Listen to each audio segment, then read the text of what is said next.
Now that's it for this course section, and you therefore now know what prompt engineering is and why it matters, because good prompts lead to better results and simply allow you to use ChatGPT in a more efficient way. Now, when it comes to prompt engineering and to writing good prompts, you learned that it's in the end about combining a goal with context, with some extra additional information. For example, with a role, and then all the other extra constraints and extra information that might allow ChatGPT to provide a better response. You learned that you should try to write your prompt by combining short, focused sentences that contain any relevant information and keywords that might be required, but should avoid unnecessary information. You might want to consider defining your target audience, the tone, style, and length of the target output, depending on what your prompt is all about, of course.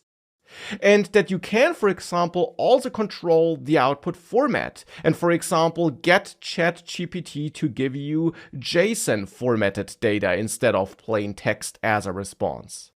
You then learned about different tricks and prompting techniques you should be aware of, like 0, 1, or few shot prompting, which in the end simply means that you could add extra examples or templates that should be used by ChatGPT to your prompts.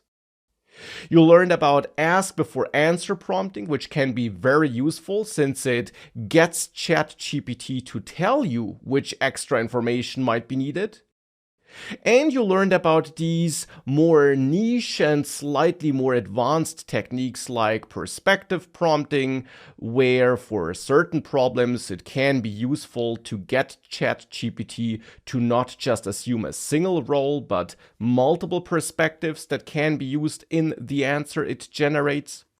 And you learned that ChatGPT can help you write better prompts, not just by telling you which extra information could be added, but also by getting ChatGPT to evaluate itself, or to give you example prompts, or to even give you a list of prompting techniques you could use in addition to the techniques you learned about in this section here.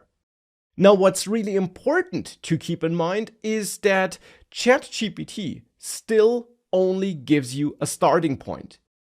The output you get from ChatGPT can contain errors, and it can also be written in a very generic way.